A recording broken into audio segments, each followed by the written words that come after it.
first thing I'm going to do is I took a spare rug that I had, and I would recommend, if you have one or can borrow one, that you do the same thing. And this is going to be the base for our picnic. So I'm just going to unroll this. I've gotten a couple of these pallets. So I don't know if you've seen any of these done in a backyard picnic, but they're an awful lot of fun. So I'm going to put these on a rug. And this is going to kind of make our outdoor room. And I'm just going to lay these down right here, like so. I have my 2 pallets laid out on my rug here. I actually am going to move them down a little bit to center them a little bit more. And then I'm going to get started setting up for our picnic. Okay.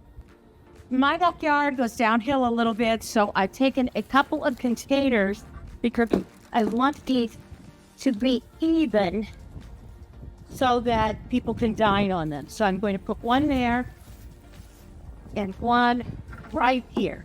So if you have that problem, that's your answer, okay? And I know these 2 are not totally even. That's okay. I want this to be rustic, but a little refined.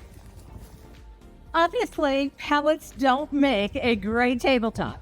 So I have these great hard slate placemats. And you could use these, you could use cutting boards, anything like this. But these will be for my actual place settings so that everybody can dine in confidence that their plate isn't going to fall through the holes on the pallets. So I'm going to go ahead and set those around. And this is going to be a table for 6. The next thing I'm going to do is dress these up. I don't want to set my place settings right on those.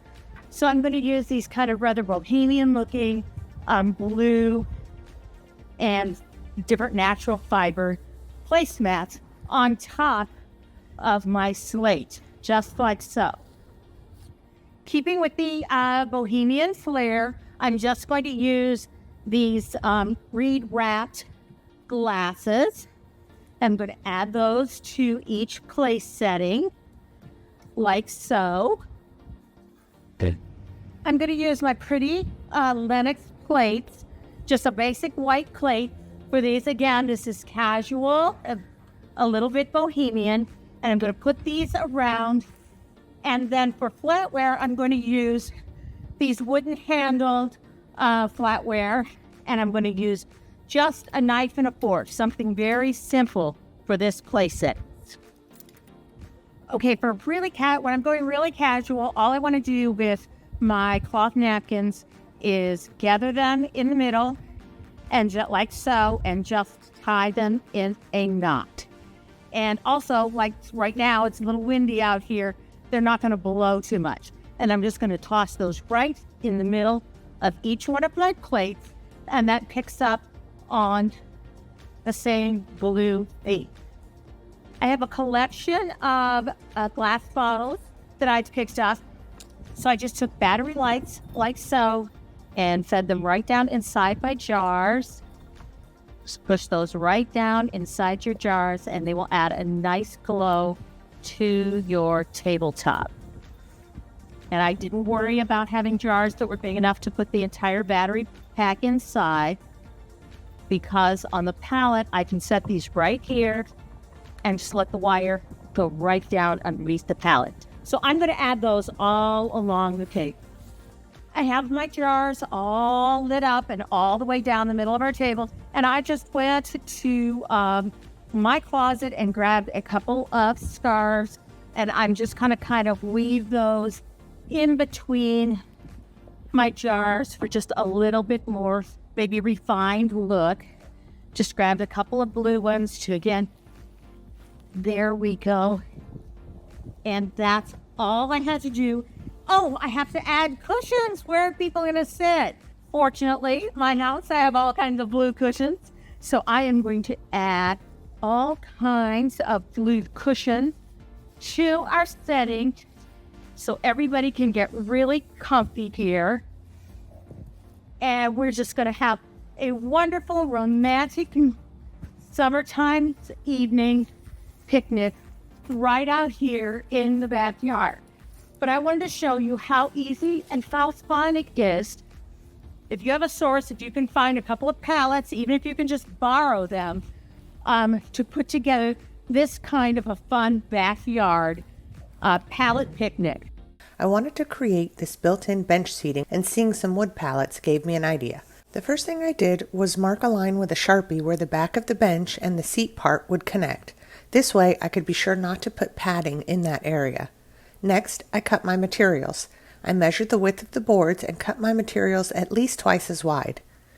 I created tufted channels by laying down the mattress topper with the smooth side up toward me, then lay the batting on top of that. I only went down to the Sharpie line that I drew as my guide so that I wouldn't have padding in that area. I pushed the padding and the batting in between the slats to the back of the pallet. After I had done a few, I realized I didn't like the way the foam was bunching up where the support board crosses the back of the pallet. So I cut the mattress topper back in this area so that it would fit around a little bit better. Once you have those in place, add your material over top and you can start to see how it's going to look. I had to play with the material a bit to try to get it as smooth as possible.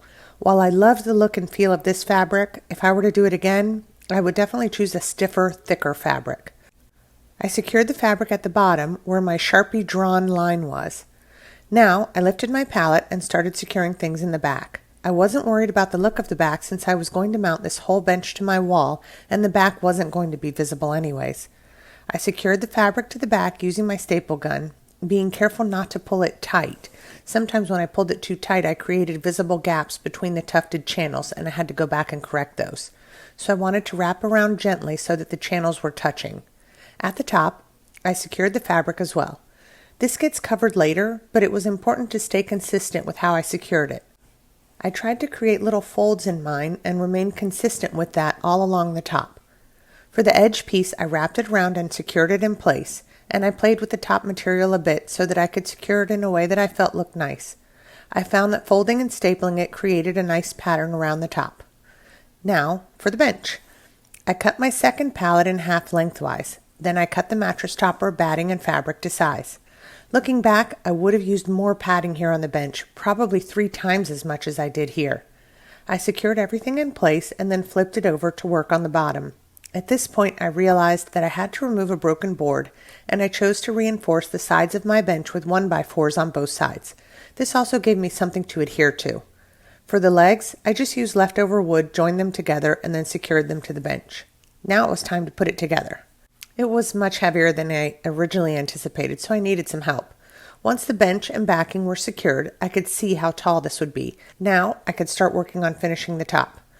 To do this, I laid a piece of fabric, pretty side down, over the top. Then I attached the tack strip along the top, making sure to staple it onto the edge of the wood, which I could feel underneath with my fingers. When the fabric is flipped over, the tack strip provides a really great edge and a nice finish. From here, I headed down to the front of the bench area.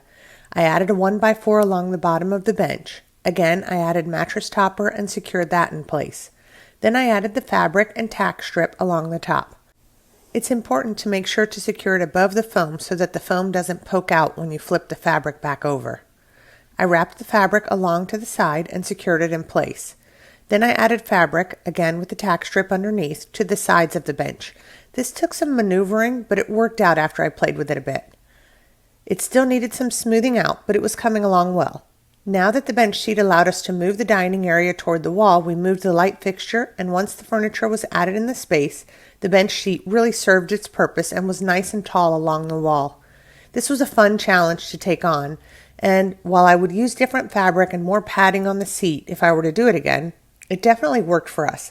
It was sturdy, the exact height we wanted, and at a price that fit the budget. I think I may use a pallet to create a tufted channel headboard in the future. I hope this inspired you to upcycle a wood pallet to create a tufted channel bench or even a headboard. Start by measuring your space. We're using waterproof crib mattresses, so you'll build your couch around the crib mattress measurements. Cut the pallets using a circular saw. Be sure to watch out for nails. After you've cut all the pallets, start stacking. We used a total of 12 pallets, cut to fit for our outdoor couch. Next, cut out the plywood fronts for your couch and the trim boards that will hold the mattresses in place. We don't have a table saw, so we used a circular saw with the Craig rip cut attachment. Use a nail gun to attach painted plywood fronts and trim board. This part's a lot easier if you have a second set of hands.